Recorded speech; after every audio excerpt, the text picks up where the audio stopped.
And again, good morning and welcome to Interfaith Spiritual Center Worldwide.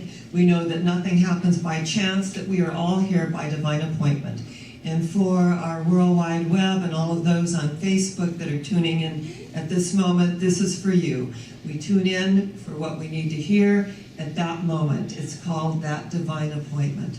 And as we listen to the still small voice, the voice of God, you know, there's like that voice of intuition, and we call it the voice of God, the still small voice, be still and know.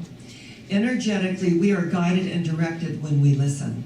So I love our theme for the month. It's about the art of mindfulness. It's about of living in the present moment. It's about be here now, totally and completely. It's about opening to the gifts of life, because I believe that life is amazing. And that whenever I go overseas, I always have an affirmation. The mystical, the magical, and the miraculous go before me and prepare the way with ease and grace. And when we add the ease and grace, that something happens inside of us, and we can be in the most challenging situations, but there is an ease and a grace that is going before us and preparing the way. So that all this stuff out here, we don't give our power away to it. We don't feel like we're being singled out, so to speak. And when we got here this morning at the Leisure Center, there's a little room next door. It's like a little kitchen, and it has a little restroom, and I go in there before our services, and we didn't know about that room before, and I was in the broom closet over here in the dance studio, if the broom fits, write it, okay? And since Halloween was yesterday. And so this, room appeared, and they unlocked it, and so before the service I could go in and meditate. And this morning she said, well, we were told that since you're not in there using the kitchen, that we just have to keep it locked. And I said, well, I use it just to go within, to sit in a chair, and to meditate before our service so that I can feel the quiet and the energy of life. And that's what I do. And she said, well, she had all these keys in her hand, and she goes, well, I just can't unlock it for you. And I said, well, that's fine. I'll come in this section. And she goes, no, I'm going to be leaving here in 15 minutes, and no one can be in here alone. So I said, all right, then I'm just going to get this chair, and I'm going to just sit out by the pool. And I'm just going to feel the energy of life, of God, of all the beauty. And I watched the swimmers and the beauty of the trees in the park here in Sunrise Park. And I thought, what a blessing in disguise. That when we come up against it, so to speak, it looks like opposition. But what did Jesus, who became the Christ, what did he say? Resist not, agree with thine adversary quickly. So in mindfulness, when we get it, what's going on in the moment, we maybe not agree with it. We may not even like it.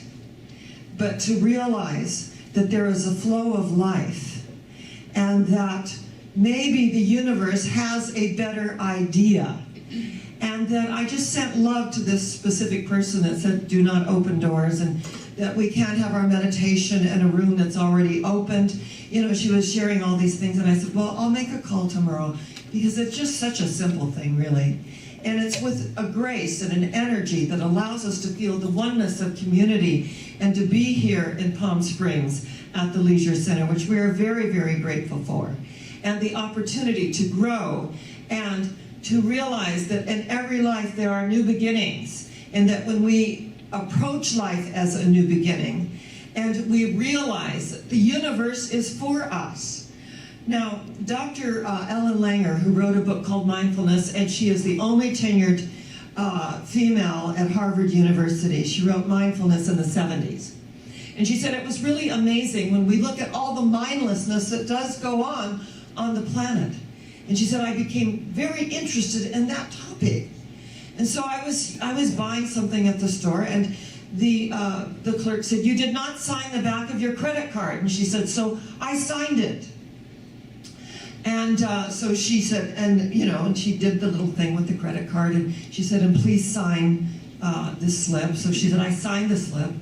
And then the clerk took the card I had just signed and the little receipt that I had just signed, and she checked them both to see that they were the same signature. Now, this is a bit, it's outrageous, isn't it? It's just a little bit outrageous. Like, am I missing something here?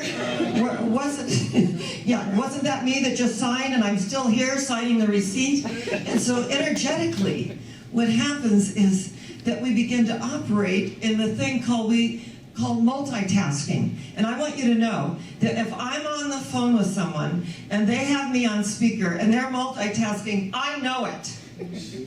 Don't you? You know if someone's with you and they are with you and they are listening, and this is important. I do not do that if I am on the phone with someone. I do it in other areas of my life, but if I am engaged with someone on the telephone, I absolutely will not do that because I want to have that connection. So when we look at mindfulness, that living in the present moment and allowing ourselves to feel that present moment completely and totally, that wherever we are at any given moment, this is where we're supposed to be. And we hear ourselves at times just think, wow, was that ever a mistake? There are no mistakes in the universe. Believe it or not, there are just those experiences that we need for that moment to get ourselves on our way, and to learn and to grow and to expand. So when stuff comes up, do we say, what can I learn from this? Or what could I have done differently? And I love Joseph Sheehan, who was formerly a Franciscan monk. And he left the order to become an astrologer and to do all these amazing things in the esoteric arts. He is an amazing speaker and he does a lot of research. He was also a professor and a teacher at the university. And he talked about the new human, and that we are given the opportunity to go in from the Homo sapien mindset into the energy of Homo spiritus. That we are relying on that energy of spirit to guide and direct us. And that our decision-making process is to be still and know. And that when we have certain feelings, that the emotions come up, to observe those feelings, to see, are they for my highest and best good? How could I see this differently? Because my viewpoint depends upon my point of view. And when we realize our viewpoint depends upon our point of view, and I do that with myself, how can I see this differently? And to send out love and compassion, because we know that every loving thought is true and everything else is a call for healing or help, regardless of the form it takes. Now, there are a lot of forms that show up, and we have an opportunity to react to them or to respond to them. And when we open to the universe opens to us. This is how it works. And there was a study. In fact, Dr. Langer wrote a book called Counterclockwise, where she took a group of men, and she said, this was in the 1970s, and she said, they were 80. And she goes, this is the 70s, where 80 was 80, not the new 60, right? 80 was actually 80. And she said, they were kind of hobbling along, and she said, and I realized that none of my assistants were with us. We were going to this retreat center, that they would have to carry their own luggage. They were so used to having people do things for them. And so I said, mindfully, take your luggage. And she said, if you have to open the luggage and take one shirt at a time, to where we're going, then do that. And she said they were so used to being coddled that when she said, you're going to have to carry your own luggage, they kind of, were taken aback. And then everything in this retreat center was from 20 years before. So everything was from 1959. This was 1979. And she said all the literature, the Life magazines, all of the, they had like the old TVs with some of the old programs on. And she said after a couple of days, these 5 men became a little bit bouncier. One, threw away his cane, and they began to take on the energy and the mindset from 20 years prior. And by the end of the week, their blood pressure was normalized, the arthritis wasn't bothering them, all of the things that were currently going on in their energy field and their body temples were totally in balance. Now, what the mind of man and woman can conceive and believe, the mind of man and woman can achieve. So if our mind can take us to a place, and our body responds to that place because there is a cause and effect relationship in the universe, absolutely and totally, that when we begin to experience something, if a 20-year-old, if the wrist hurts, it's kind of like, what did I do to my wrist? If a 80-year-old wrist, oh my God, I'm starting, I knew it, it's just that old arthritis, all of the stuff that we do to ourselves to program ourselves. Being mindful and energetic, that we can shift the energy, because shift happens, doesn't it? It really does. That we can shift that energy, that we can allow ourselves to move past it, to be still and know that I am God. That is Psalm 46:10. That we are that energy and co-creators with the universe. That we don't have to accept things because that's the way they've always been done. There's a very, very archaic story, and I love it because, my old granny was from Oklahoma, and she was a tobacco chewing granny too. And she liked, to tip a bit. And, but she had a lot of wisdom. She really did. And she was telling me when I was a child, and I originally heard this story, and then I heard it forever from my colleagues, that her great-great-great-grandmother, used to bake a ham, and it was all about ham hocks, and beans. And she said that she'd always just, slice off part of it and then put it in and cook it later. And so then the great-grandmother did it and slice it off and put it in the oven. Then the grandma did it and slice it off and putting that ham in the oven. And finally, someone from our generation said, "Grandma, why do you always slice part of the ham and put it in the oven?" She said, "Well, it's like this, dear. We never had a pan big enough." So if you don't have a pan that's big enough, you're going to slice off part of your good. You're going to let it go. So just because that's the way it's always been done, doesn't mean that that's how we have to do it. That's how the New Thought movement came into being. Because there were certain energies that said, we are one. We are alive in that oneness. There is one God. That energy moves beyond color, race, creed, or sexual orientation. That energy is right where we are, and had the courage to disaffiliate from something that no longer worked, to be mindful about what works for us instead of all the tolerations we have. We tolerate this, we tolerate that. But when we open to the energy of the universe, to allow God to do what God does best by means of us, you know what God wants the best for us, the universe wants the best for us, is to experience joy. And when I'm not in joy, I'm an ego. So I get to look at that. And when we feel those feelings, the fear that comes up, in the solar plexus, I just bless it, and I just stop what I'm doing and say, what is this really? It's like some childhood thing that's fluttered up for me to look at so it can flutter out again to its native nothingness from whence it came. So when we come together to look at mindfulness and the art of mindfulness and to look at what's going on in our experience and to respond appropriately, that this has come up for me to look at, to move past. And something came up, my hairdresser was telling me about someone who said something about our ministry. And so, I listened, and I said, isn't it interesting that these things bubble up so that we can bless them and release them? He said, I really, really like that. And he said, and the same person said, well, how do you like doing Dr. Sharron's hair? And he goes, I love her. She is great. And she's my last client of the day. I leave feeling uplifted. And he said, I thought that you didn't like organized religion. Well, she always says she's not that organized. So when we recognize the energy of the universe, that it's all unfolding as it should, but we get to go with the flow, don't we? That's why we love children, is that children are always in the present moment, that they're right where they are, and that the great wisdom that comes from our children when we really listen to them, that part of us. And unless we become as a little child, we won't enter into the kingdom of heaven. What that means is we won't enter into the kingdom of peace. We won't enter into the kingdom of life, of love, of energy, of aliveness. We're not going to enter into those things that we say that we want, but that we're not willing to create the space to experience it.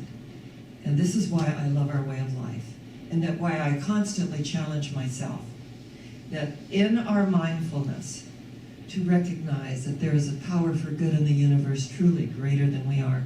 We can use it. We're co-creators with it. What is it that we want to do, that we keep putting it out there, and we somehow, it just never gets done? And to start to put the energies toward that, to open up to the miraculous, to the mystical, to the magical. For me, life is art. I don't wear anything that I don't absolutely love. When I make myself something, I absolutely love it. And there is a time we do things on the run and not mindfully, but to mindfully put something into our body temple. And I do like my sweets. So I say, I'm feeding the emotional body, and I just recognize that, and I open to the sweetness of life, and to mindfully acknowledge our body temple. To do what we need to do. We don't have to be at the gym, huffing and puffing and doing all that kind of stuff. We can take a little walk in the park. We can just allow ourselves to go for a swim. It doesn't mean that we're putting it out there and all of this effort, but it's about being in the moment, this moment, to acknowledge that there is a power for good in the universe.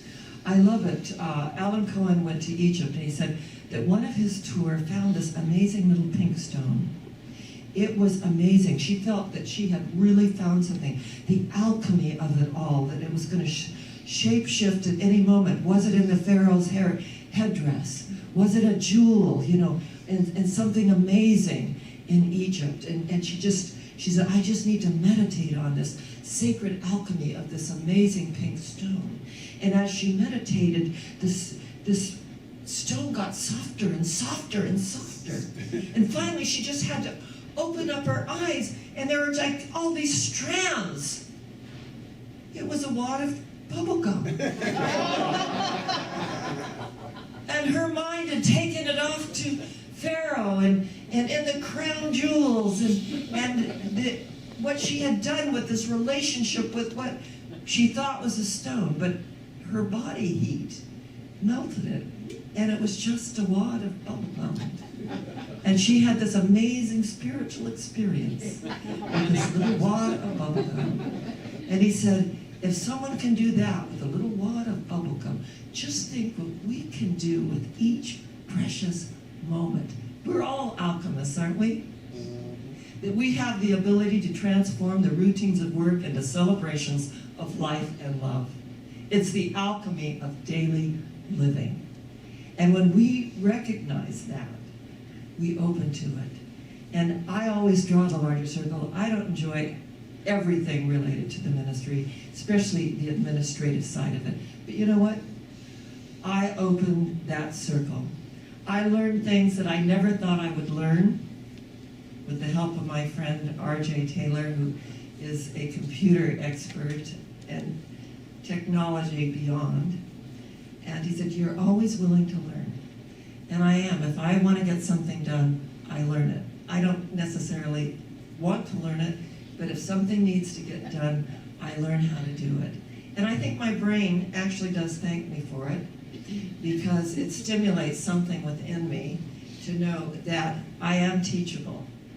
And that as long as we're open and we're teachable, and we're in this thing called life, let's make the best of it. I mean, this is no great esoteric truth, is it? To make the best of every single moment that we've been given, to acknowledge that it's our birthday every single day, and that as we open to the energy of life, that life is already open to us. And so today, as I greet you and as I acknowledge our way of life and the opportunity for mindfulness and the opportunity to open to our good and our unexpected good, I love that, and I have it on my mailbox. I accept my good and my unexpected good. And I have an amazing relationship with my mailman, Marshall, as well. And one time the gardener let the gate open, and he drove up, and there were my 3 dogs, and he said, special delivery, I guess they got out. And there they were. So that everyone in our energy field we have a relationship with, that we're not here by chance, that we're here by divine appointment, and that does make all the difference. So today, I know that we're going higher and higher and higher, that when we recognize that whatever is here in the immediate isn't the truth, it's temporary, we celebrate the temporary, just as the Buddhist monks who do those amazing sand paintings that I just got back from the Parliament of World Religions, and then take their little brush and just swish and destroy it, because life is to be celebrated in the temporary. And it's about non-attachment. It's about appreciating every single moment of our lives, and not to be attached to the way that it should be, but to appreciate how it is at this moment. So as we open, where are we going? Higher yet. Yeah. Where? Higher yet. Where? Higher yet. And so it is. God bless you. I love you. And it's just, I just feel it's a wonderful life.